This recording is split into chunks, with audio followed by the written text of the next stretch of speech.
한국은 24시간이면 굴복합니다. 백악관 극비회의에서 터져나온 이 한마디에 미국 의회가 발칵 뒤집혔습니다. 73년 동맹국을 소모품이라 적은 기밀 보고서가 유출된 겁니다. 하지만 한국은 무릎 꿇기는커녕 전 세계에 미국의 민낯을 까발렸습니다.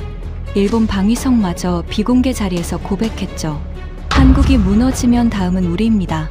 펜타곤에서 25년간 한국을 분석한 전략관이 의회 청문회에서 폭로한 충격적인 진실. 미국이 끝까지 감추려 했던 한국의 진짜 가치를 지금 공개합니다. 시작하기 전 구독과 좋아요, 그리고 대한민국 파이팅 댓글로 한국을 응원해주세요. 워싱턴 백악관 지하 벙커 회의실이 얼어붙었습니다. 테이블 위에 붉은 글씨로 극비라고 찍힌 보고서 한 장이 놓였습니다. 제목은 이랬습니다. 한국 압박 시나리오 동맹 재편 전략. 그 보고서를 내민 사람은 국가안보 부보좌관 브래들리였습니다. 그가 대통령을 똑바로 바라보며 말했습니다. 한국을 압박하십시오, 대통령 각하. 저는 그 자리에 있었습니다. 심장이 쿵 내려앉았죠. 회의실 안에는 NSC 핵심 참모 8명이 앉아 있었습니다. 국가안보보좌관, 국방장관, 국무장관, 합참의장, 그리고 저까지. 공기가 무거웠습니다. 에어컨이 돌아가는 소리만 낮게 울렸죠. 브래들리가 보고서를 펼치며 말을 이었습니다. 한국은 압박하면 24시간 안에 무릎 꿇습니다. 역사가 증명합니다. 그의 목소리는 칼날처럼 차가웠습니다. 눈 하나 깜짝하지 않았죠. 월스트리트에서 헤지펀드를 운영하다 백악관에 들어온 사람답게 동맹국도 비용 시트로만 봤습니다. 손익계산서에 감정은 없었습니다. 하지만 진짜 충격은 그 다음이었습니다. 보고서 3페이지를 펼치자 한국이 교체 가능한 소모품 동맹으로 분류돼 있었습니다. 소모품이라는 단어가 눈에 박혔습니다. 73년을 함께한 동맹국을 소모품이라고 적어놓은 겁니다. 한국 파이팅이라고 댓글을 남겨주세요. 구독과 좋아요로 대한민국의 밝은 미래를 응원해주세요. 저를 소개하겠습니다.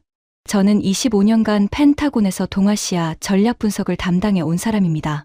NSC 한반도 정책 브리핑을 직접 작성했고 대통령에게 보고서를 올리는 라인에 있었습니다. 한국이라는 나라를 데이터로만 다뤘습니다. 주한미군 배치도를 수백 번 그렸고 한미연합훈련 시나리오를 수십 개 만들었죠. 한국에 대해 누구보다 잘 안다고 자부했습니다. 하지만 솔직히 말하겠습니다. 저도 브래들리의 생각에 반은 동의했습니다. 한국은 미국이 세운 나라라고 생각했습니다. 75년 전 폐허에서 미군이 피를 흘려 지켜냈고 수십 년간 안보, 우산 아래서 경제를 키운 나라라고 봤습니다.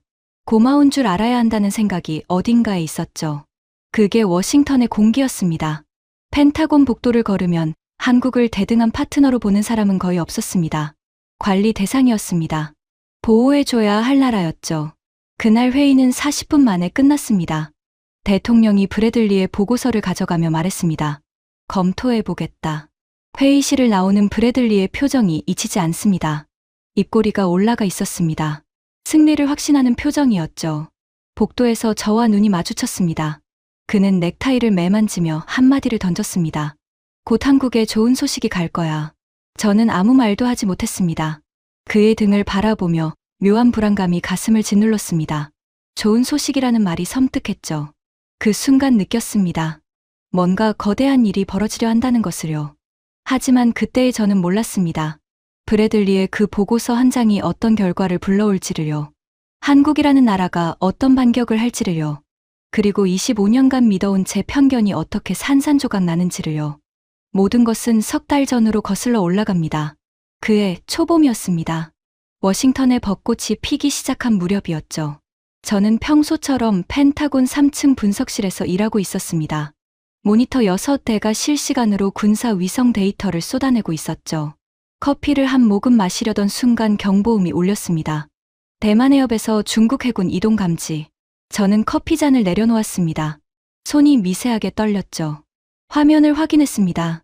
중국 인민해방군 해군이 대만 해협으로 대규모 함대를 이동시키고 있었습니다. 항공모함 산둥호, 푸제노, 그리고 신형 항모까지 총 3척이었습니다.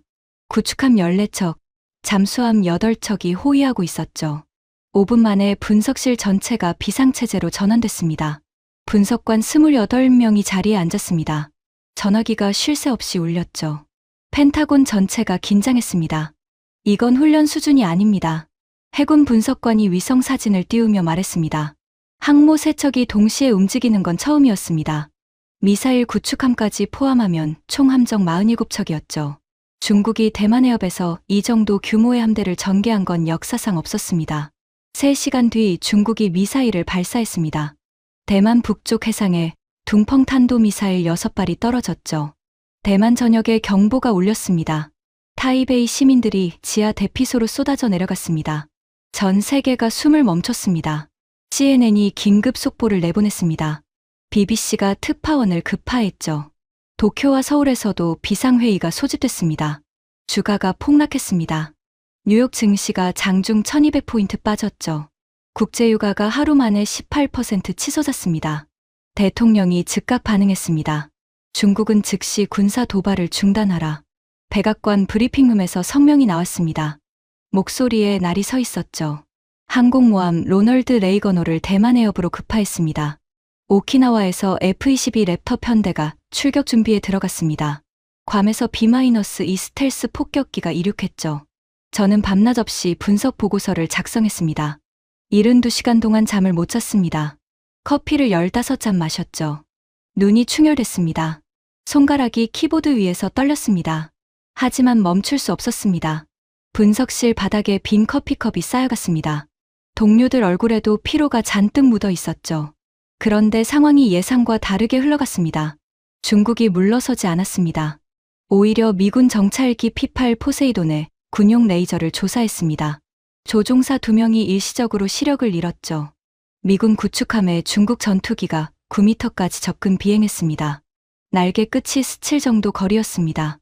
한 발이라도 쐈으면 전쟁이었습니다. 펜타곤 복도에 긴장감이 흘렀습니다. 발걸음이 빨라졌죠. 목소리는 낮아졌습니다. 복도에서 마주치는 사람마다 눈빛이 어두웠습니다. 모두가 같은 생각을 하고 있었습니다. 이건 진짜다. 하지만 대통령은 결국 한 발 물러섰습니다. 외교적 해결을 추진한다. 백악관 성명이었습니다. 저는 귀를 의심했습니다. 최후 통첩까지 했는데 물러서는 겁니까? 항공모함까지 보냈는데 철수하는 겁니까? 열흘 뒤 미 항모 전단이 괌으로 후퇴했습니다. 중국 함대는 여전히 대만 해협에 있었죠. 전투기가 매일 대만 방공식별구역을 넘었습니다. 사실상 중국이 이긴 겁니다. 미국 언론이 들끓었습니다. 대통령이 중국에 굴복했다. 워싱턴 포스트 일면이었습니다. 뉴욕 타임스도 같은 논조였죠. CNN 패널에서 전직 장성이 말했습니다. 미국의 위신이 땅에 떨어졌습니다. 동맹국들이 우리를 어떻게 보겠습니까? 소셜미디어에 조롱이 쏟아졌습니다. 대통령 합성 사진이 떠돌았죠. 종이 호랑이라는 밈이 만들어졌습니다. 지지율이 곤두박질 쳤습니다. 47%에서 열흘 만에 34%로 추락했죠. 취임 이후 최저였습니다. 여론조사마다 같은 결과가 나왔습니다. 의회에서 거센 바람이 불기 시작했습니다. 대통령의 군사 판단 능력에 심각한 문제가 있다. 창원 군사위원장이 공개 발언을 했습니다. 같은 당 의원이었습니다. 내부에서 칼이 날아온 겁니다. 탄핵이라는 단어가 워싱턴에 떠돌기 시작했습니다. 수정헌법 25조를 검토해야 한다는 목소리까지 나왔죠. 대통령 직무 박탈 조항입니다. 정신적으로 부적격한 대통령을 강제로 물러나게 하는 헌법 장치죠. 백악관 앞에 시위대가 몰렸습니다. 수천 명이 피켓을 들었죠. 헬기가 상공을 맴돌았습니다. 경찰 바리케이드가 줄지어 섰습니다. 밤이 돼도 흩어지지 않았습니다. 함성이 백악관 담장을 넘어왔죠. 저는 펜타곤 사무실에서 이 모든 걸 지켜봤습니다. 모니터에 시위대 영상이 떠 있었죠.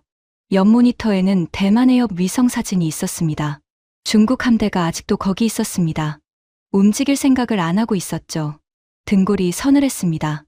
25년간 일하면서 미국이 이렇게 무력한 순간을 본 적이 없었습니다. 냉전 시절에도 이 정도는 아니었죠. 소련과 대치할 때도 미국은 최소한의 체면은 지켰습니다. 그런데 지금은 달랐습니다. 완전히 밀려난 겁니다. 대통령은 궁지에 몰렸습니다. 체면은 구겨졌고 지지율은 바닥이었습니다.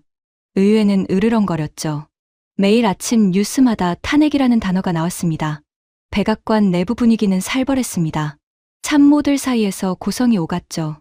책임 공방이 벌어졌습니다. 국방장관과 국가안보보좌관이 복도에서 언성을 높였다는 소문이 돌았습니다. 바로 그 틈을 브래들리가 파고들었습니다. 대만의 옆 후퇴 일주일 뒤였습니다. 브래들리가 긴급 NSC 회의를 요청했습니다. 이례적이었습니다. 부보좌관이 직접 긴급 회의를 요청하는 건 흔치 않은 일이었죠. 그만큼 자신이 있었다는 뜻이기도 했습니다. 저는 회의 전 복도에서 브래들리와 마주쳤습니다. 그가 가죽 서류 가방에서 보고서를 꺼내 표지만 살짝 보여줬습니다. 오늘 역사가 바뀔 거야. 그가 낮은 목소리로 말했습니다. 눈빛에 야심이 번들거렸죠. 구둣발 소리가 복도에 울렸습니다. 당당한 걸음이었습니다. 저는 그 순간 느꼈습니다. 이 사람은 한국을 밟고 올라가려 한다는 걸요. 대만해협에서 실패한 대통령에게 새로운 먹잇감을 던져주려는 겁니다. 회의실에 들어갔습니다. 대통령의 얼굴은 핏기가 없었습니다. 눈 밑에 그늘이 져 있었죠. 광대뼈가 도드라져 보였습니다. 열흘째 제대로 못 잔 게 얼굴에 다 나타나 있었습니다. 브래들리가 자리에서 일어났습니다. 양복 단추를 풀며 여유로운 표정을 지었죠. 이 자리에서 가장 편안한 사람이 그였습니다. 대통령 각하, 대만해협 사태로 우리의 리더십이 의심받고 있습니다. 대통령이 고개를 끄덕였습니다. 입술을 굳게 다물고 있었죠. 하지만 리더십을 회복할 방법이 있습니다. 브래들리가 보고서를 테이블 위에 올렸습니다. 붉은 극비 도장이 형광등 불빛에 반짝였습니다. 동맹국을 재편하는 겁니다. 그 시작은 한국입니다. 대통령이 눈썹을 치켜 올렸습니다. 한국. 네. 한국은 우리가 73년간 보호해준 나라입니다. 28,500명의 미군이 주둔하고 있죠. 하지만 그에 비해 한국이 내놓는 건 턱없이 부족합니다. 브래들리의 목소리는 침착했습니다. 데이터를 줄줄 읊었죠. 하지만 그 데이터는 교묘하게 편향돼 있었습니다. 한국이 부담하는 비용은 축소하고 한국이 부족한 부분만 부풀린 수치였습니다. 저는 알아차렸지만 아무 말도 할 수 없었습니다. 방위비를 3배로 인상 요구합니다. 반도체 핵심 기술 이전을 압박합니다. 방산 수출은 미국 승인 없이 불가능하게 만듭니다. 그가 보고서를 넘기며 한 장 한 장 설명했습니다. 목소리에 힘이 실렸죠. 더 중요한 건 이겁니다. 한국을 압박하는 모습을 보여주면 다른 동맹국들도 긴장합니다. 한 나라를 본보기로 삼는 겁니다. 가장 만만한 곳을 치면 나머지는 알아서 줄을 섭니다. 만만한 곳. 그 표현이 귓가에 맴돌았습니다. 73년 동맹을 만만한 곳이라고 부른 겁니다. 제가 손을 들었습니다. 한국의 방위비 분담률은 이미 동맹국 중 최상위권입니다. 이 정도 압박은 역효과가 날 수 있습니다. 브래들리가 천천히 고개를 돌려 저를 쳐다봤습니다. 눈이 차가웠습니다. 회의실 온도가 2도쯤 내려간 것 같았습니다. 분석관은 분석만 하면 됩니다. 정책 결정은 우리 몫이에요. 목소리에 경고가 담겨 있었습니다. 웃고 있었지만 눈은 웃지 않았죠. 저는 입을 다물었습니다. 더 말했다가는 내일부터 이 회의실에 들어올 수 없게 될 거라는 걸 알았습니다. 대통령이 보고서를 집어들었습니다. 몇 장을 넘기더니 물었습니다. 한국이 반발하면? 브래들리가 웃었습니다. 처음으로 웃는 얼굴을 봤습니다. 하지만 따뜻함은 조금도 없었습니다. 냉동실에서 꺼낸 것 같은 미소였죠. 불가능합니다, 각하. 한국은 주한미군 없이 북한을 감당할 수 없습니다. 주한미군 철수 카드를 꺼내는 순간 스문의 시간 안에 무릎 꿇습니다. 역사적으로 한 번도 미국의 진정한 반발을 한 적이 없는 나라입니다. 스문의 시간. 그 말이 회의실에 울려 퍼졌습니다. 저는 가슴이 답답해졌습니다. 뭔가 잘못됐다는 느낌이 강하게 들었지만 입 밖에 꺼낼 수가 없었습니다. 브래들리의 차가운 눈빛이 아직 느껴지고 있었으니까요. 대통령이 보고서를 덮었습니다. 검토해보겠다. 같은 말이었습니다. 하지만 이번엔 느낌이 달랐습니다. 대만해협에서 굴욕을 당한 대통령에게 브래들리의 제안은 달콤했을 겁니다. 중국한테 진 분풀이를 한국에게 할 수 있으니까요. 강한 상대한테 맞고 약한 상대를 때리는 겁니다. 비겁한 공식이었죠. 이틀 뒤였습니다. 대통령이 백악관 브리핑룸에 나타났습니다. 기자들이 숨죽이고 지켜봤죠. 저는 펜타곤 사무실에서 생중계를 봤습니다. 대통령의 표정이 달랐습니다. 대만해협대의 무력한 얼굴이 아니었습니다. 분노로 단단해져 있었죠. 누군가를 겨냥한 얼굴이었습니다. 턱을 치켜들고 있었습니다. 우리의 동맹국들을 보십시오. 대통령이 연단을 잡으며 말했습니다. 손에 힘이 들어가 있었죠. 손등에 핏줄이 도드라져 보였습니다. 우리가 피를 흘려 지켜준 나라들입니다. 70년 넘게 우리 청년들이 그들의 땅에서 목숨을 걸고 있습니다. 하지만 미국이 어려울 때 그들은 어디 있었습니까? 기자들이 긴장했습니다. 카메라 셔터가 연속으로 터졌죠. 한국을 보십시오. 그 순간 저는 의자에서 몸을 앞으로 숙였습니다. 시작됐구나. 브래들리의 시나리오대로 움직이기 시작한 겁니다. 우리가 73년간 지켜준 나라입니다. 28,500명의 미군이 그곳에 있습니다. 목소리가 높아졌습니다. 연단을 한번 내리쳤죠. 쿵 소리가 마이크를 타고 울렸습니다. 그런데 그들은 지금 우리에게 뭘 하고 있습니까? 중국과 거래하고 있습니다. 우리 기술을 가져가서 자기들 배만 불리고 있습니다. 은혜를 모르는 겁니다. 기자들이 일제히 손을 들었습니다. 질문이 쏟아졌죠. 하지만 대통령은 받지 않았습니다. 고개를 절레절레 흔들며 한마디를 더 던졌습니다. 한국은 각오해야 할 겁니다. 생중계가 끝났습니다. 저는 화면을 멍하니 바라봤습니다. 손에 들린 커피가 식어 있었죠. 25년간 한반도 정책을 다루면서 대통령이 공개석상에서 한국을 이렇게 직접 공격한 건 처음이었습니다. 사무실 전화가 울리기 시작했습니다. 동시에 세 대가 울렸죠. 각국 대사관에서 연락이 쏟아지기 시작한 겁니다. 미국이 한국을 왜 저렇게 공격하는 겁니까? 독일 대사관 무관이 물었습니다.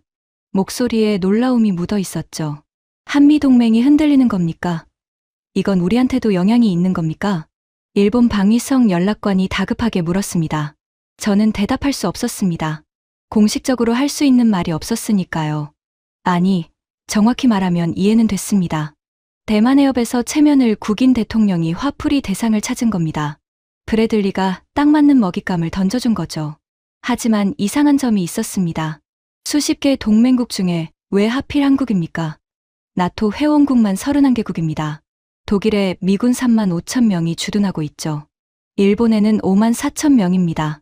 주한미군보다 2배 가까이 많습니다. 그런데 왜 독일도 아니고 일본도 아니고 한국을 콕 집어서 공격한 겁니까? 브래들리의 보고서가 떠올랐습니다. 그 보고서에 뭐가 적혀 있길래 대통령이 한국을 선택한 겁니까? 왜 한국이 만만한 고지라고 판단한 겁니까? 그날 밤 저는 사무실에 남았습니다. 펜타곤 3층 분석실은 텅 비어 있었습니다. 형광등이 희미하게 깜빡였죠. 커피 머신만 윙윙거렸습니다. 창밖으로 워싱턴 밤하늘이 보였습니다. 별은 없었습니다. 도시의 불빛이 다 삼켜버렸죠. 저는 한국 관련 파일을 꺼내기 시작했습니다. 기밀 등급이 붙은 두꺼운 파일이었죠. 25년간 쌓아온 분석 자료입니다. 서랍 한 칸을 가득 채울 만큼 두꺼웠습니다. 뭔가 놓치고 있다는 느낌이 강했습니다. 브래들리의 보고서는 한국을 소모품이라고 했습니다. 교체 가능하다고 했죠. 압박하면 24시간 안에 무릎 꿇는다고 했습니다. 정말 그런 겁니까? 한국이 빠져도 괜찮은 겁니까? 24시간이면 정말 굴복하는 겁니까? 저는 파일을 펼쳤습니다. 확인해보자. 혼잣말이 나왔습니다. 형광등 불빛 아래서 데이터를 하나씩 읽기 시작했죠. 25년간 수없이 봐왔던 데이터였습니다. 그런데 그날 밤은 달랐습니다. 처음으로 편견 없이 읽으려고 했습니다. 브래들리의 결론을 검증하려는 게 아니라 진짜 숫자를 확인하려는 거였죠. 첫 번째 파일을 열었습니다. 주한미군 주둔비용 분담 현황. 제목이 그렇게 적혀 있었습니다. 저는 펜을 들고 숫자를 하나씩 메모하기 시작했습니다. 그때만 해도 몰랐습니다. 그 파일을 여는 순간 제 인생이 바뀔 줄은요. 25년간 믿어온 모든 것이 무너질 줄은요. 그리고 브래들리의 24시간 굴복이라는 주장이 얼마나 터무니없는 것이었는지 깨닫게 될 줄은요. 밤이 깊어갔습니다. 펜타곤 복도는 고요했습니다. 제 사무실 불만 켜져 있었죠. 모니터 불빛이 얼굴을 비췄습니다. 한국 관련 데이터가 화면을 가득 채웠습니다. 저는 읽기 시작했습니다. 한 줄, 한 줄, 천천히. 그리고 점점 이상한 기분이 들기 시작했습니다. 숫자들이 제가 알던 것과 달랐습니다. 브래들리의 보고서와도 달랐죠. 이게 뭐지? 저는 화면을 뚫어지게 바라봤습니다. 심장이 조금씩 빨라지는 게 느껴졌습니다. 뭔가 거대한 것이 드러나려 하고 있었습니다. 그날 밤 펜타곤 분석실에서 제가 처음 발견한 숫자는 이것이었습니다. 주한미군 연간 주둔비용 48억 달러. 그중 한국 분담금 42억 달러. 저는 눈을 비볐습니다. 다시 봤습니다.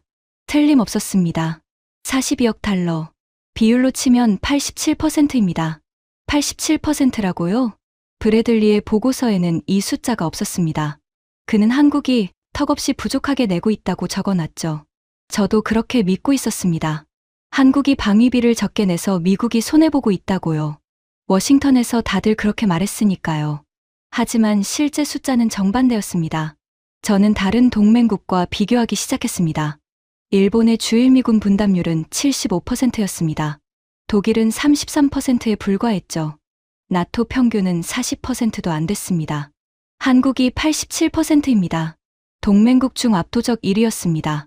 손이 떨리기 시작했습니다. 그동안 내가 뭘 본 거지? 25년간 이 데이터를 수백 번 다뤘는데 왜 이 숫자를 제대로 본 적이 없었을까요? 답은 간단했습니다. 보고 싶은 것만 봤기 때문입니다. 한국은 미국이 보호해주는 나라라는 프레임이 머릿속에 박혀 있었으니까요. 그 프레임 안에서는 87%라는 숫자가 보이지 않았던 겁니다. 더 파고들었습니다. 평택 캠프 험프리스. 미육군 최대 해외 기지입니다.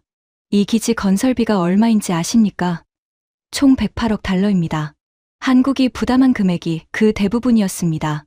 미국은 나머지만 냈죠. 108억 달러면 한국 돈으로 14조 원이 넘습니다. 한 나라의 1년 교육 예산에 맞먹는 돈을 미군 기지 하나에 쏟아부은 겁니다. 사드 배치 비용도 확인했습니다. 16억 달러. 한국 부담이었습니다. 사드를 들여놓고 중국한테 경제 보복까지 당했습니다. 한한령으로 관광산업이 박살났죠. 롯데가 중국에서 쫓겨났습니다. 피해 규모만 수조 원이었습니다. 한국은 미국을 위해 중국과 등을 진 겁니다. 경제적 손실을 감수하면서까지요. 저는 의자에 등을 기댔습니다. 천장을 바라봤죠. 형광등 불빛이 눈을 찔렀습니다.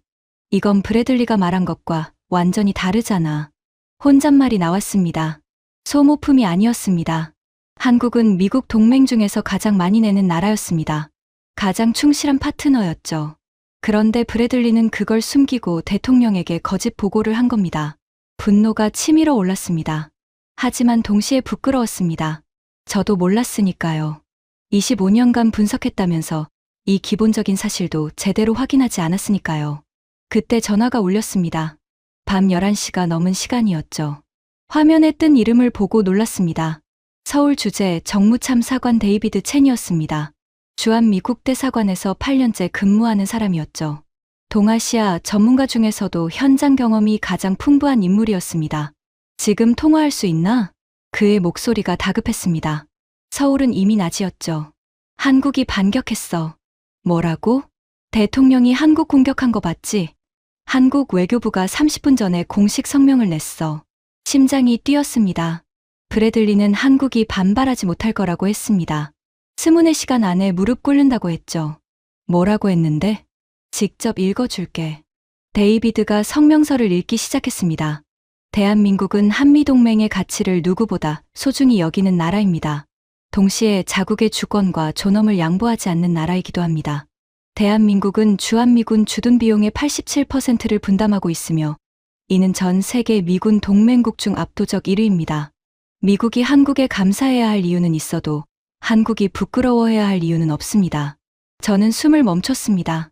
미국에 감사해야 할 이유는 있어도 부끄러워해야 할 이유는 없다. 데이비드가 한숨을 쉬었습니다. 그것만이 아니야. 한국 국방부도 따로 브리핑을 했어. 구체적인 숫자를 전부 공개했다고. 어떤 숫자? 방위비 분담금 42억 달러, 평택기지 108억 달러, 사드 16억 달러, 한한령 경제 피해 추산치까지 전부. 그리고 마지막에 이렇게 말했대. 그가 잠시 멈춘 뒤 천천히 읽었습니다. 대한민국 국군은 현역 50만, 예비군 310만입니다. 우리는 스스로를 지킬 능력이 있는 나라입니다. 동맹은 선택이지 의존이 아닙니다. 등골이 서늘해졌습니다. 동맹은 선택이지 의존이 아니다. 이건 사실상 경고였습니다. 너무 밀면 우리도 다른 선택을 할 수 있다는 뜻이었죠. 브래들리가 뭐라고 하던 제가 물었습니다. 24시간이면 굴복한다고 했잖아. 데이비드가 쓴웃음을 지었습니다. 한국 사람들을 몰라서 하는 소리야. 나는 여기서 8년을 살았어. 이 사람들은 압박하면 더 세게 나와. 임진왜란 때도, 일제강점기 때도, 한국전쟁 때도 굴복하지 않았던 민족이야. 전화를 끊고 저는 한참 동안 멍하니 앉아 있었습니다. 한국이 반격했습니다. 브래들리가 예측한 것과 정반대였죠. 스문의 시간이 지났는데 무릎을 꿇기는커녕 오히려 미국의 민낯을 전 세계에 까발린 겁니다. 87%라는 숫자가 전 세계 뉴스에 퍼지기 시작했습니다. 한국이 미군 주둔 비용의 87%를 부담하고 있다. BBC가 보도했습니다. 미국 동맹국 중 가장 많은 분담금을 내는 나라. 프랑스 르몽드가 기사를 냈죠. 트럼프가 은혜를 모른다고? 숫자를 보라. 독일 슈피겔이 사설을 실었습니다. 한국은 소모품이 아니었습니다. 한국은 반격할 능력이 있는 나라였습니다. 그리고 그 능력을 전 세계가 지켜보는 앞에서 보여준 겁니다. 저는 그 순간 깨달았습니다. 브래들리의 보고서가 틀렸다는 거요. 그리고 이건 시작에 불과하다는 거요. 다음날 아침 펜타곤에 출근했을 때 분위기가 달라져 있었습니다. 복도에서 마주치는 동료들이 고개를 숙이고 빠르게 지나갔습니다. 커피룸에서 속삭이는 소리가 들렸죠. 한국 성명 봤어? 87%래. 진짜야? 브래들리 보고서에는 그런 숫자 없었는데. 저는 사무실에 앉자마자 두 번째 파일을 열었습니다. 주한미군 전략적 가치 평가 보고서.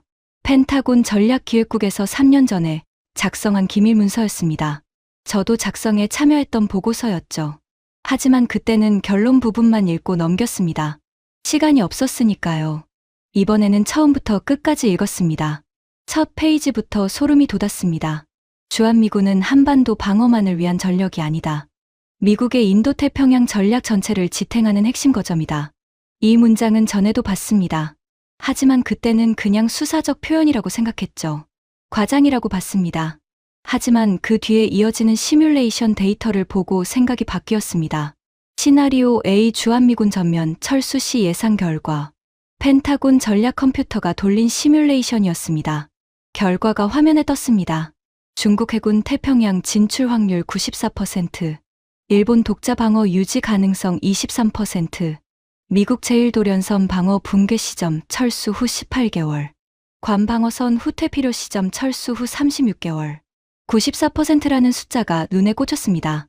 주한미군이 빠지면 중국 해군이 태평양으로 쏟아져 나올 확률이 94%라는 겁니다. 거의 확실하다는 뜻이죠. 저는 지도를 꺼냈습니다. 동아시아 전략 지도였죠. 펜타곤 분석실에는 벽면 크기의 전자 지도가 있었습니다. 한반도를 중심으로 확대했습니다. 평택에서 베이징까지 870km, 전투기로 28분 거리입니다. 오산에서 상하이까지 740km, 미사일은 7분이면 도달합니다. 부산에서 중국 동부 해안까지 직선거리 500km도 안 됩니다. 저는 숨이 멎는 것 같았습니다. 한국은 중국 심장부에 칼을 들이댄 위치에 있었습니다. 미국이 중국을 견제할 수 있는 건 한국이 그 자리에 있기 때문이었습니다. 한국 없이는 중국 본토를 타격할 전진 기지가 사라집니다. 일본은 어떻습니까? 오키나와가 있지 않느냐고 반문할 수 있죠. 시뮬레이션은 그것도 계산했습니다. 한국이 빠진 상태에서 오키나와 단독 방어는 불가능하다. 중국 DF-26 중거리 미사일 사정거리 안에 오키나와가 완전히 노출된다. 오키나와도 안 된다는 겁니다. 한국이라는 방패가 앞에 있어야 오키나와가 안전한 거였습니다. 괌은요? 괌으로 후퇴하면 되지 않습니까? 시뮬레이션 결과는 냉혹했습니다. 괌 후퇴 시 중국은 서태평양 전체를 사실상 지배한다. 미국의 아시아 패권은 종료된다. 종료. 그 단어가 보고서에 적혀 있었습니다. 아시아 패권 종료. 미국이 70년간 쌓아온 태평양 지배력이 끝난다는 뜻입니다. 저는 의자에서 일어났습니다. 다리가 후들거렸죠. 지도 앞에 섰습니다. 한반도를 손가락으로 짚었습니다. 중국이 보였습니다. 14억 인구의 거대 제국이죠. 북쪽으로 러시아가 내려다보고 있었습니다. 동쪽으로 일본이 있었고요. 그리고 그 한복판에 한국이 있었습니다. 브래들리의 말이 떠올랐습니다. 교체 가능한 소모품 동맹. 교체가 가능하다고요? 이 위치를 대체할 곳이 지구상 어디에 있습니까? 저는 고개를 저었습니다. 미친 소리였어. 주한미군은 한국을 지키는 군대가 아니었습니다. 미국 자신을 지키는 군대였습니다. 한국이 있어야 미국이 중국을 견제할 수 있었습니다. 한국이 빠지면 미국의 아시아 전략 자체가 붕괴합니다. 브래들리에게 보고해야 했습니다. 이 시뮬레이션 결과를 알려야 했죠. 점심시간에 브래들리를 찾아갔습니다. 백악관 웨스트윙 2층 그의 사무실이었죠. 문을 두드렸습니다. 들어와. 사무실 안은 깔끔했습니다. 책상 위에 아무것도 없었죠. 서류함도 노트도 없었습니다. 모니터 하나와 전화기 하나. 그것뿐이었습니다. 벽에는 그가 월스트리트 시절 받은 상장이 걸려 있었죠. 그 옆에 대통령과 찍은 사진이 있었습니다. 펜타곤 시뮬레이션 결과를 보셨습니까? 제가 물었습니다. 어떤 시뮬레이션? 주한미군 철수 시나리오입니다. 중국 해군 태평양 진출 확률 94%, 제일도련선 붕괴 시점 18개월, 괌, 후테시 아시아 패권 종료. 이건 무시할 수 있는 수치가 아닙니다. 브래들리가 펜을 내려놓았습니다. 천천히 의자를 돌려 저를 마주봤죠. 그의 표정은 평온했습니다. 마치 날씨 얘기를 듣는 것처럼요. 그런 건 중요하지 않아. 저는 귀를 의심했습니다. 중요하지 않다고요? 이건 펜타곤 전략기획국이 3년간 분석한 결과입니다. 내가 관심 있는 건 시뮬레이션이 아니야. 그가 의자에 기대며 말했습니다. 양복 소매를 걷어 올렸죠.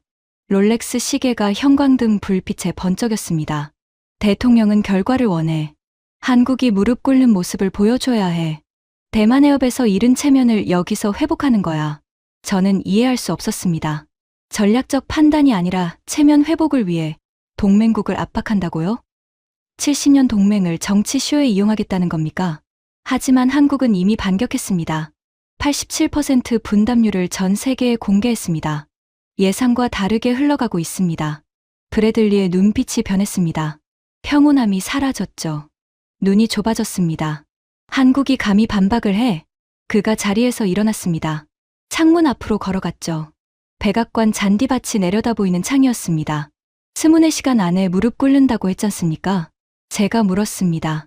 브래들리가 돌아봤습니다. 입술이 실룩거렸습니다. 자네가 누구 편인지 잘 생각해. 목소리가 낮아졌습니다. 위협이었죠. 25년간 쌓아온 경력이 이 한마디에 날아갈 수 있다는 경고였습니다. 저는 아무 말 없이 사무실을 나왔습니다. 복도를 걸으며 주먹을 쥐었죠. 손톱이 손바닥에 파고들었습니다. 누구 편이냐고요? 나는 미국 편입니다. 하지만 미국을 위해서라도 진실을 봐야 하는 거 아닙니까? 그날 오후 데이비드 첸에게 다시 전화했습니다.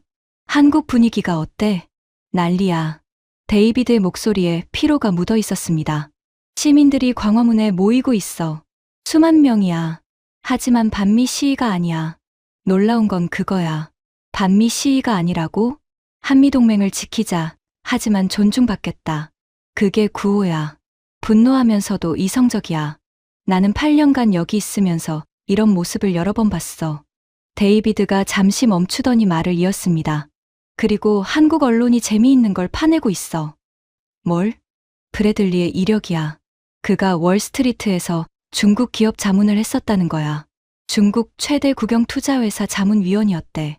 그 사람이 한국을 압박하자고 대통령에게 보고서를 올렸다. 누구 이익을 위해서지? 심장이 멈추는 것 같았습니다.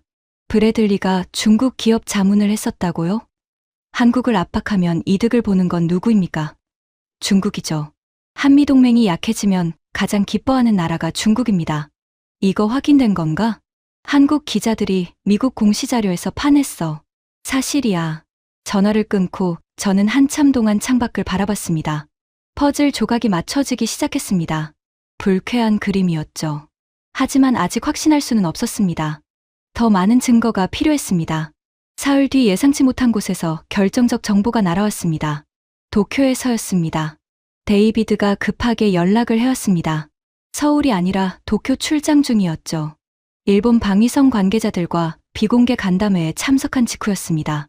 지금 당장 들어야 해. 그의 목소리가 떨리고 있었습니다. 데이비드가 8년간 현장에서 단련된 외교관이라는 걸 생각하면 이례적이었죠. 이 사람이 떨 정도면 뭔가 대단한 일이 벌어진 겁니다.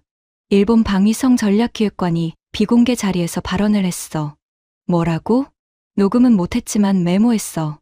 정확히 이렇게 말했어. 데이비드가 메모를 읽기 시작했습니다. 주한미군이 철수하면 일본의 독자 방어는 불가능합니다. 한국이 무너지면 다음은 일본입니다. 이건 우리 방위성 내부 시뮬레이션 결과와 일치합니다. 주한미군 철수는 일본에게 사형 선고입니다. 저는 의자에서 벌떡 일어났습니다. 무릎이 책상에 부딪혔지만 아프지도 않았습니다. 일본이 그런 말을 했다고? 그것만이 아니야. 그 자리에 있던 방위성 간부 3명이 전부 고개를 끄덕였대. 한 명은 이렇게까지 말했어. 데이비드가 메모를 넘겼습니다. 솔직히 말하겠습니다. 일본은 한국의 군사력에 의존하고 있습니다. 한국의 K2 전차, K9 자주포, KF-21 전투기, 이것들이 한반도에 배치돼 있기 때문에 중국과 북한이 일본을 직접 위협하지 못하는 겁니다. 한국이 방패입니다. 한국 방패가 사라지면 일본은 벌거벗은 것과 같습니다. 일본이 한국을 방패라고 했습니다. 숙적이 인정한 겁니다. 역사적으로 한국과 가장 복잡한 관계에 있는 나라가 자국 안보가 한국에 달려 있다고 시인한 겁니다. 데이비드, 이건 엄청난 발언이야. 알아. 일본이 공개적으로는 절대 안 할 말이야. 비공개 자리여서 나온 속내지. 하지만 핵심은 이거야. 그가 목소리를 낮췄습니다. 일본도 알고 있어. 한국이 빠지면 동아시아 전체가 무너진다는 걸. 미국만 모르는 거야. 아니, 미국도 알면서 모른 척하는 거지. 전화를 끊고 저는 메모를 정리했습니다. 손이 떨려서 글씨가 흔들렸죠. 일본의 고백은 충격이었습니다. 하지만 동시에 모든 것을 명확하게 해줬습니다. 한국은 소모품이 아닙니다. 한국은 동아시아 안보의 핵심축이었습니다. 미국이 필요로 하고 일본도 의존하는 나라였습니다. 브래들리는 이걸 모르고 있었던 걸까요? 아니면 알면서도 무시한 걸까요? 어느 쪽이든 답은 같았습니다. 그의 보고서는 틀렸습니다. 위험할 정도로 틀렸습니다. 일본 발언 이후 상황은 더 빠르게 움직였습니다. 한국 방산 수출 데이터를 다시 확인했습니다. 제 사무실 서랍 맨 아래에 있던 파일이었죠. 한국의 방산 수출액이 173억 달러를 돌파했습니다. 5년 전만 해도 30억 달러 수준이었는데 6배 가까이 뛴 겁니다. 수출 대상국은 48개국이었습니다. 폴란드와의 계약만 124억 달러였습니다. K2 전차 180대, K9 자주포 212문, FA-50 경전투기 48대, 유럽 역사상 단일 방산 계약 최대 규모였습니다. 호주가 K9 자주포를 선택했습니다. 노르웨이도 K9을 도입했죠. 에스토니아, 핀란드, 루마니아, 이집트까지 한국 무기를 사고 있었습니다. 이게 소모품 동맹의 군사력입니까? 저는 혼자 중얼거렸습니다.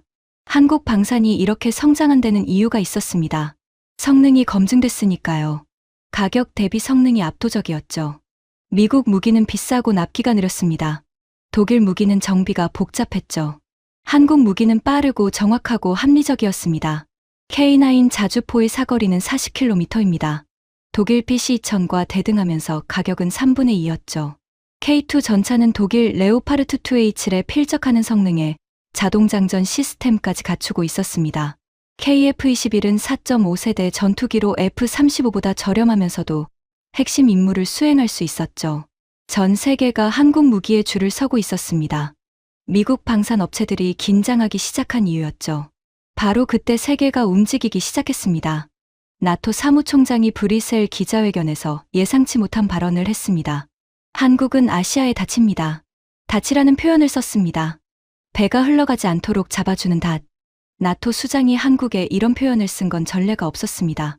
한국의 안보 역할은 동아시아를 넘어 글로벌 질서의 핵심적입니다. 나토는 한국과의 파트너십을 더욱 강화할 것입니다. 기자들이 술렁였습니다. 트럼프가 한국을 공격한 직후에 나토가 한국을 치켜세운 겁니다. 사실상 미국 대통령에 대한 간접적 반박이었죠. 독일이 뒤따랐습니다. 독일 국방장관이 베를린에서 기자회견을 열었습니다. 독일은 한국과 방산 협력을 확대하겠습니다. K9 자주포 공동 생산을 검토하고 있으며 KF-21 기술 교류도 논의 중입니다.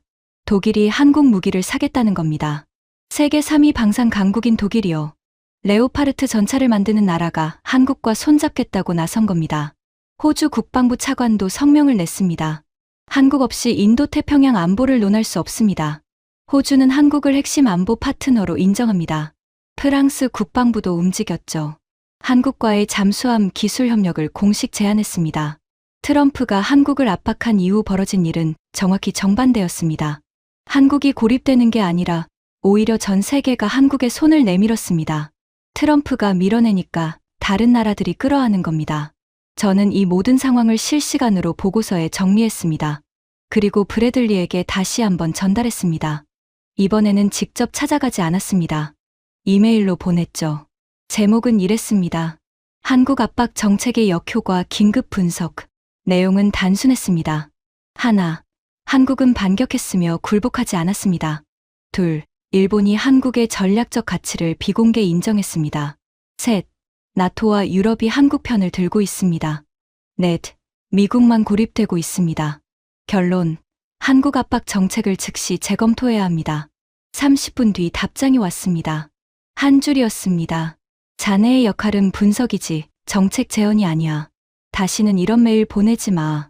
저는 모니터를 뚫어지게 바라봤습니다. 주먹을 꽉 쥐었죠. 이를 악물었습니다. 이 사람은 진실을 볼 의지가 없었습니다. 자기 보고서가 틀렸다는 걸 인정하느니 차라리 미국을 위험에 빠뜨리는 쪽을 선택한 겁니다. 그 순간 결심했습니다. 더 이상 입 다물고 있을 수 없었습니다. 하지만 어떻게 해야 합니까? 브래들리는 대통령의 귀를 쥐고 있었습니다. 저는 일개 분석관이었죠. 직급 차이가 하늘과 땅이었습니다. 그때 데이비드가 다시 전화를 걸어왔습니다. 큰일 났어. 또 뭔데? 한국이 카드를 꺼냈어. 무슨 카드? 중국 카드야. 심장이 쿵 내려앉았습니다. 한국 외교부 차관이 베이징을 방문했어. 비공개 일정인데 정보가 흘러나왔어. 미국을 압박하려는 건가? 정확히는 모르겠어. 하지만 타이밍이 너무 절묘해.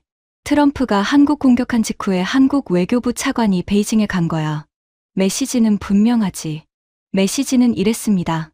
미국이 밀면 우리도 다른 옵션이 있다. 동맹은 선택이지 의존이 아니다. 한국이 성명에서 한 그 말이 실행되고 있었습니다. 저는 냉기가 등을 타고 내려오는 걸 느꼈습니다. 이건 미국에게 최악의 시나리오였습니다. 한국을 압박해서 중국 쪽으로 밀어내는 건 펜타곤이 가장 두려워하는 상황이었죠. 브래들리에게 알려야 했습니다. 하지만 그는 제 말을 듣지 않을 겁니다. 직접 가면 또 위협을 하겠죠. 다른 방법이 필요했습니다. 저는 펜타곤 인맥을 총동원하기 시작했습니다. 전직 국방장관실 비서관, 합참의장 보좌관, 국무부 동아시아 담당관. 할 수 있는 모든 곳에 연락했죠. 브래들리의 보고서가 틀렸습니다. 한국 압박은 미국의 자충수입니다. 반응은 둘로 나뉘었습니다. 절반은 동의했습니다. 알고 있어. 하지만 브래들리를 건드리면 위험해. 다른 절반은 소극적이었죠. 증거가 더 필요해. 시뮬레이션만으로는 부족해. 저는 초조했습니다. 시간이 없었습니다. 한국이 중국 카드를 꺼내는 동안 미국은 아무것도 안 하고 있었습니다. 브래들리가 대통령의 귀를 막고 있었으니까요. 그리고 2주 뒤 모든 것이 한꺼번에 터졌습니다. 워싱턴 포스트 일면이었습니다. 백악관 기밀 보고서 유출 한국을 소모품 동맹으로 분류. 스문의 시간 굴복 예측. 저는 아침에 일어나 휴대폰을 봤습니다. 알림이 47개 쌓여 있었죠. 전부 같은 내용이었습니다. 브래들리의 보고서가 유출됐습니다. 기사를 읽었습니다. 보고서 전문이 실려 있었죠. 한국 압박 시나리오 동맹 재편 전략. 제가 그 회의실에서 본 바로 그 보고서였습니다. 기사는 핵심을 콕 집어 보도했습니다. 보고서는 한국을 교체 가능한 소모품 동맹으로 분류했다. 73년 동맹국을 소모품이라고 적은 것이다. 또한 한국은 압박 시 스문의 시간 내 굴복할 것이라고 예측했으나 실제 한국은 즉각 반격 성명을 내고 방위비 87% 분담 사실을 전 세계에 공개했다. 기사 마지막에 기자의 논평이 붙어 있었습니다. 이 보고서는 한국에 대한 무지와 오만의 결정체다. 동맹국을 소모품으로 분류하는 나라에게 누가 동맹이 되려 하겠는가? 워싱턴이 발칵 뒤집혔습니다. 트럼프 대통령의 한국 공격도 충격이었지만 그 뒤에 이런 보고서가 있었다는 사실이 더 충격이었던 겁니다. 의회가 폭발했습니다. 상원 외교위원장이 긴급 기자회견을 열었습니다. 동맹국을 소모품이라고? 73년 동맹을 스문의 시간 만에 굴복시킨다고? 이런 보고서가 대통령에게 올라갔다는 사실 자체가 국가 안보 위기입니다. 양당 의원 68명이 공동성명을 발표했습니다. 한미동맹은 미국 안보의 근간이다. 이를 훼손하는 어떤 시도에도 반대한다. 야당만이 아니었습니다. 대통령과 같은 당 소속 의원들까지 비판에 나선 겁니다. 상원 군사위 소속 의원이 TV에 나와 말했습니다. 브래들리라는 자가 누군지 모르겠지만 이 보고서를 작성한 사람은 미국의 적이나 다름없습니다. 하원에서도 불이 붙었습니다. 청문회를 열자 하원 외교위원장이 선언했습니다. 브래들리를 소환해서 이 보고서의 근거를 따져봐야 합니다. 상원도 동조했습니다. 상원 외교위원회가 긴급 청문회 개최를 결정했습니다. 전직 국방장관 3명이 같은 날 공동성명을 발표했습니다. 민주당 출신 2명, 공화당 출신 1명이었죠. 정파를 초월한 성명이었습니다. 한국은 미국의 가장 중요한 전략 자산 중 하나입니다. 주한미군은 한국만을 위한 것이 아니라 미국 자신의 안보를 위한 것입니다. 한국을 소모품으로 분류한 보고서는 전략적 무지의 극치이며 즉각 폐기돼야 합니다. 미국 자신의 안보를 위한 것. 전직 국방장관들이 공개적으로 이 말을 한 겁니다. 지금까지 미국은 한국을 보호한다는 시혜자 입장이었죠. 그 프레임이 깨진 겁니다. 브래들리는 버텼습니다. 사임을 거부했죠. 보고서는 정확합니다. 정치적 압력에 굴복하지 않겠습니다. 백악관 앞에서 기자들에게 한 말이었습니다. 여전히 자신만만했죠. 하지만 눈 밑에 그늘이 져 있었습니다. 목소리도 전부 다 가늘어져 있었죠. 하지만 대통령은 달랐습니다. 지지율이 31%까지 떨어졌습니다. 대만 해협 실패에 한국 압박 역풍까지 겹친 겁니다. 의회에서 탄핵이라는 단어가 다시 나오기 시작했죠. 대통령은 브래들리를 해임했습니다. 백악관 성명은 간결했습니다. 국가안보 부보좌관 브래들리는 오늘부로 해임되었습니다. 이유는 적혀있지 않았습니다. 하지만 모두가 알고 있었죠. 해임 소식이 전해진 순간 저는 펜타곤 사무실에 있었습니다. 동료가 뛰어들어오며 말했습니다. 브래들리 잘렸대. 저는 아무 말도 하지 못했습니다. 안도감이 밀려왔지만 동시에 공허했습니다. 브래들리 한 명이 문제가 아니었으니까요. 한국을 소모품으로 보는 시각은 워싱턴에 깊이 뿌리 박혀 있었습니다. 한 사람을 자른다고 해결될 문제가 아니었죠. 그리고 그날 저녁 예상치 못한 전화가 걸려왔습니다. 상원 외교위원회였습니다. 긴급 청문회에 증인으로 출석해 주십시오. NSC 한반도 브리핑 담당 분석관으로서 브래들리의 보고서가 어떻게 작성됐는지 증언해 주셔야 합니다. 저는 수화기를 잡은 손이 떨리는 걸 느꼈습니다. 증언이라고요? 제가 의회에서 증언을 한다고요? 25년간 펜타곤 지하 분석실에서 조용히 일했습니다. 대통령에게 보고서를 올렸지만 얼굴이 알려진 적은 없었죠. 그런 제가 전국에 생중계되는 청문회에 나가야 한다니. 하지만 거부할 수 없었습니다. 아니, 거부하고 싶지 않았습니다. 25년간 한국을 관리 대상으로만 봤습니다. 브래들리의 편견에 반은 동의했습니다. 그것이 얼마나 틀렸는지 이제 알게 됐습니다. 진실을 말해야 할 때가 온 겁니다. 저는 수화기를 내려놓고 창밖을 바라봤습니다. 워싱턴 하늘에 별이 보였습니다. 그날따라 유독 맑은 밤이었죠. 청문회는 3일 뒤였습니다. 저는 준비를 시작했습니다. 25년간 쌓아온 모든 데이터를 꺼냈죠. 이번에는 숨기지 않겠습니다. 편견 없이 있는 그대로 말하겠습니다. 한국이 어떤 나라인지를요. 미국이 얼마나 한국을 필요로 하는지를요. 브래들리의 보고서가 얼마나 위험한 거짓이었는지를요. 그리고 가장 중요한 한마디를 말하겠습니다. 25년간 하지 못했던 그 말을요. 청문회 당일 아침이었습니다. 저는 거울 앞에 섰습니다. 넥타이를 매는 손이 떨렸죠. 3번째 시도 만에 겨우 매듭을 지었습니다. 양복깃을 바로잡으며 거울 속 제 얼굴을 봤습니다. 눈 밑에 그늘이 져 있었죠. 사흘 동안 거의 못 잤습니다. 증언문을 쓰고 지우고 다시 쓰기를 12번이나 반복했으니까요. 가방 안에 서류 봉투가 들어 있었습니다. 25년치 분석 데이터를 압축한 자료였죠.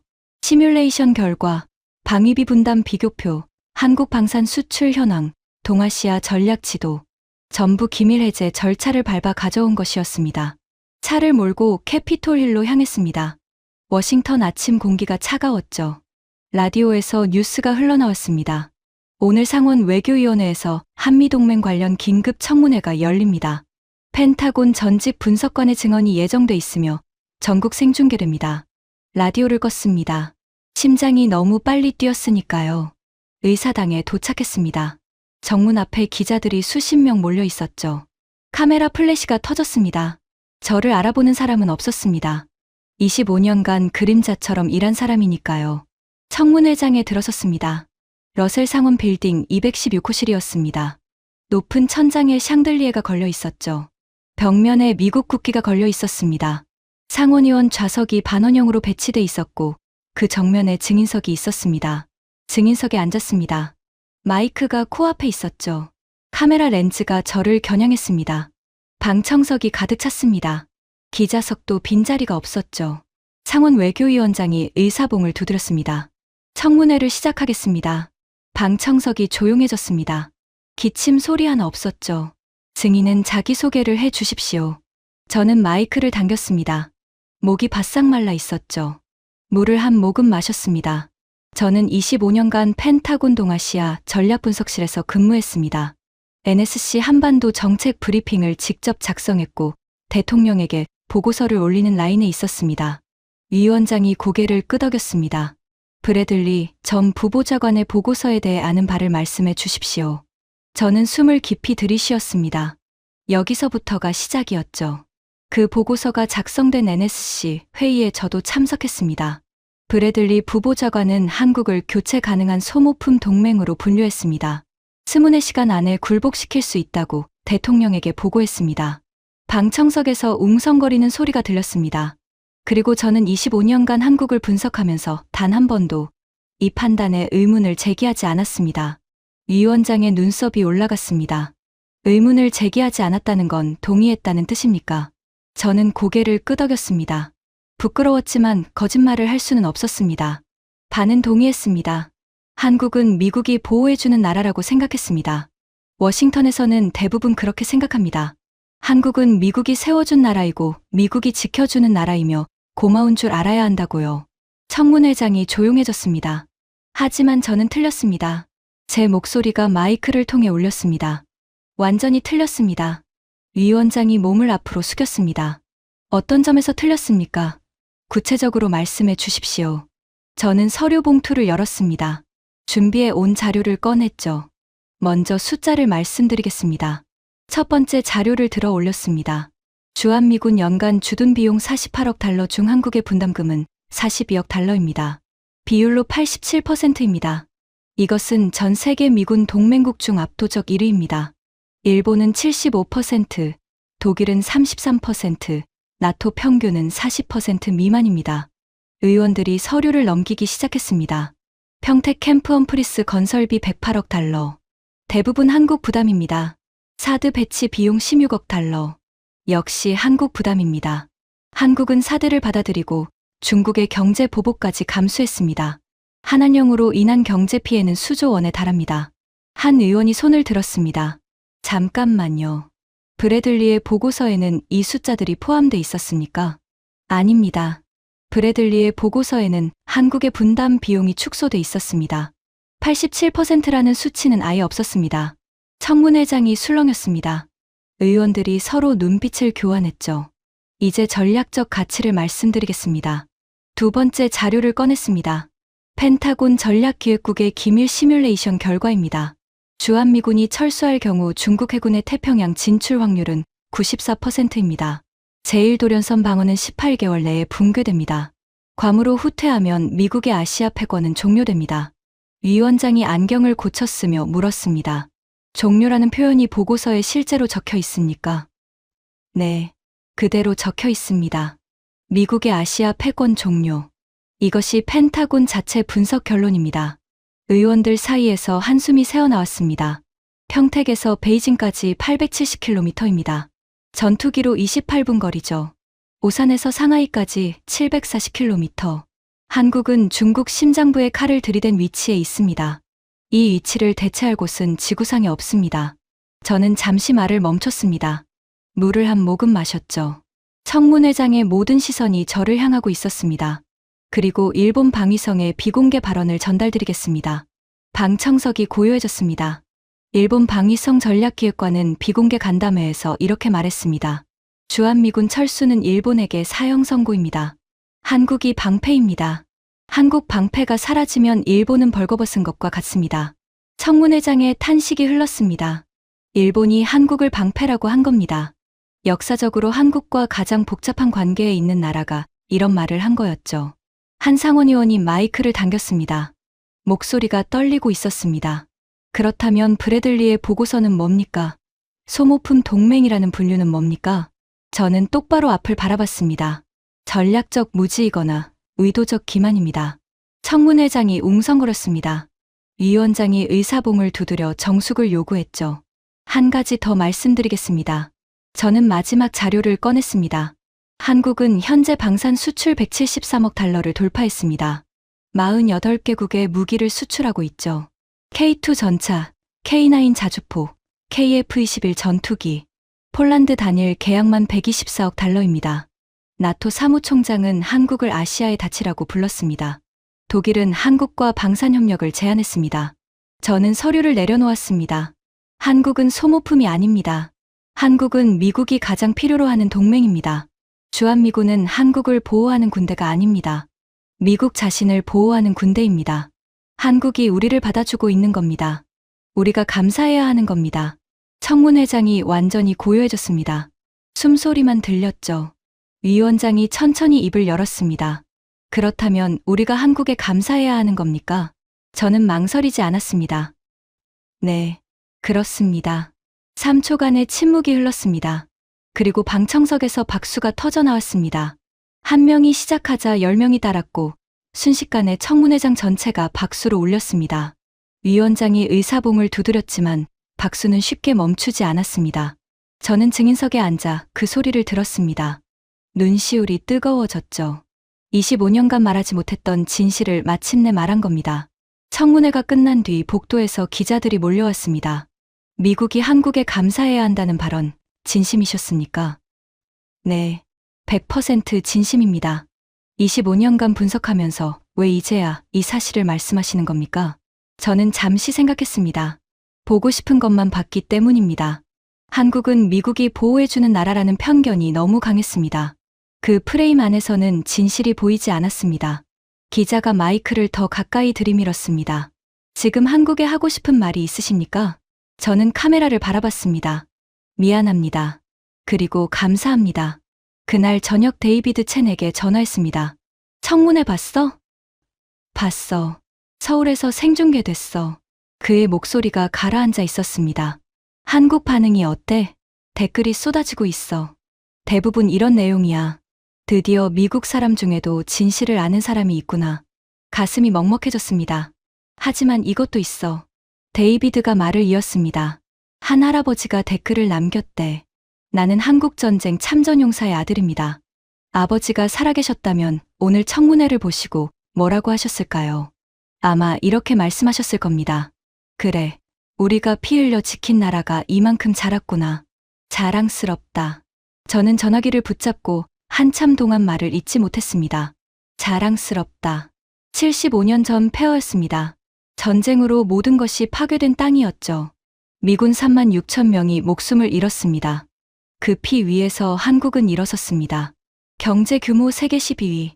1인당 국민소득 3만 5천 달러. 반도체 글로벌 점유율 68%. 조선 수주 점유율 72%. 배터리 시장 선두. 방산 수출 48개국. K-팝은 빌보드를 점령했고 한국 영화는 오스카를 받았습니다. 75년 만에 이것을 이뤄낸 나라가 지구상에 또 있습니까? 없습니다. 청문회 이후 상황이 바뀌기 시작했습니다. 한 달 뒤 국무장관이 서울을 방문했습니다. 한미동맹은 상호 존중에 기반합니다. 기자회견에서 한 말이었습니다. 상호 존중. 예전에는 이런 표현을 쓰지 않았죠. 보호한다, 지켜준다는 말투였습니다. 이제는 달라졌습니다. 국방장관도 서울을 찾았습니다. 주한미군은 양국 모두의 이익을 위한 것입니다. 한국만을 위한 것이 아닙니다. 패러다임이 바뀐 겁니다. 시혜자에서 파트너로, 보호자에서 협력자로 유럽도 움직였습니다. 프랑스 대통령이 한국 국빈 방문을 발표했죠. 독일 총리가 한국은 우리와 가치를 공유하는 핵심 파트너라고 선언했습니다. 영국은 한국과 안보 협력 확대를 공식화했죠. 세계가 한국을 다시 보기 시작한 겁니다. 단순한 미국의 보호국이 아니었습니다. 모두가 필요로 하는 나라였습니다. 저는 그해 가을 서울을 방문했습니다. 25년간 데이터로만 다뤘던 나라에 처음으로 발을 디딘 겁니다. 인천공항에 내렸을 때 첫인상이 강렬했습니다. 공항 자체가 미래 도시 같았죠. 깨끗하고 효율적이고 아름다웠습니다. 미국 어느 공항과 비교해도 압도적이었습니다. 서울 시내로 들어가는 길에 창밖을 바라봤습니다. 한강이 보였습니다. 양쪽으로 초고층 빌딩이 늘어서 있었죠. 도로는 깔끔했고 지하철은 정확했습니다. 75년 전 이 자리가 폐허였다는 게 믿기지 않았습니다. 평택 기지를 시찰했습니다. 캠프 험프리스. 미육군 최대 해외 기지였죠. 규모가 어마어마했습니다. 25년간 위성 사진으로만 봤는데 직접 보니 감회가 달랐습니다. 이 기지를 짓는데 한국이 108억 달러를 냈습니다. 미군이 사용하는 기지를 한국 돈으로 지어준 겁니다. 기지 안에서 젊은 한국군 장교를 만났습니다. 한미연합사 작전 참모였죠. 미국이 한국을 보호한다고 생각하십니까? 제가 물었습니다. 그 장교가 미소를 지으며 대답했습니다. 우리는 함께 지키는 겁니다. 한쪽이 보호하는 게 아닙니다. 한국전쟁 때 미국이 피를 흘렸고 지금은 한국이 비용을 부담합니다. 동맹이란 그런 겁니다. 함께 지키는 것. 그 말이 가슴에 박혔습니다. 광화문에도 갔습니다. 세종대왕 동상 앞에 섰죠. 사람들이 오가고 있었습니다. 할아버지가 손자 손을 잡고 걸어갔습니다. 젊은이들이 웃으며 사진을 찍었죠. 평화로운 풍경이었습니다. 이 나라가 75년 전 폐허였습니다. 세계 최빈국이었죠. 유엔의 원조 없이는 존재할 수 없었습니다. 지금은 어떻습니까? 경제 규모 세계 12위, 기술 강국, 문화 강국, 군사 강국, 미국조차 함부로 할 수 없는 나라가 됐습니다. 이것보다 더 위대한 역전이 인류 역사에 있습니까? 저는 서울의 밤하늘을 올려다봤습니다. 불빛이 가득했죠. 75년 전 어둠뿐이었던 이 도시가 세계에서 가장 밝은 도시 중 하나가 된 겁니다. 미국으로 돌아가는 비행기 안에서 생각했습니다. 25년간 저는 한국을 데이터로만 봤습니다. 숫자와 지도와 시뮬레이션으로요. 한 번도 한국 사람들을 직접 만나지 않았습니다. 한 번도 서울 거리를 걸어보지 않았죠. 데이터만 보면 놓치는 것이 있습니다. 숫자 뒤에 있는 사람들의 이야기를요. 75년간 잿더미 위에서 이를 악물고 일어선 사람들의 정신을요. 한국은 소모품이 아닙니다. 한국은 기적을 만들어낸 나라입니다. 그리고 그 기적은 아직 끝나지 않았습니다. 브래들리는 한국을 24시간이면 굴복시킬 수 있다고 했습니다. 하지만 한국은 75년간 단 한 번도 굴복한 적이 없는 나라였습니다. 임진왜란에도 일제강점기에도 한국전쟁에도 외환위기에도 쓰러지지 않았습니다. 매번 다시 일어섰죠. 그런 나라를 24시간 만에 꺾겠다고요? 브래들리는 한국을 몰랐습니다. 미국은 한국을 몰랐습니다. 저도 몰랐습니다. 이제는 압니다. 한국은 미국이 필요로 하는 나라입니다. 세계가 필요로 하는 나라입니다. 강대국들 사이에 낀 작은 나라가 아니라 강대국들이 함부로 건드리지 못하는 나라입니다. 21세기 세계 질서의 중심에 대한민국이 서 있습니다.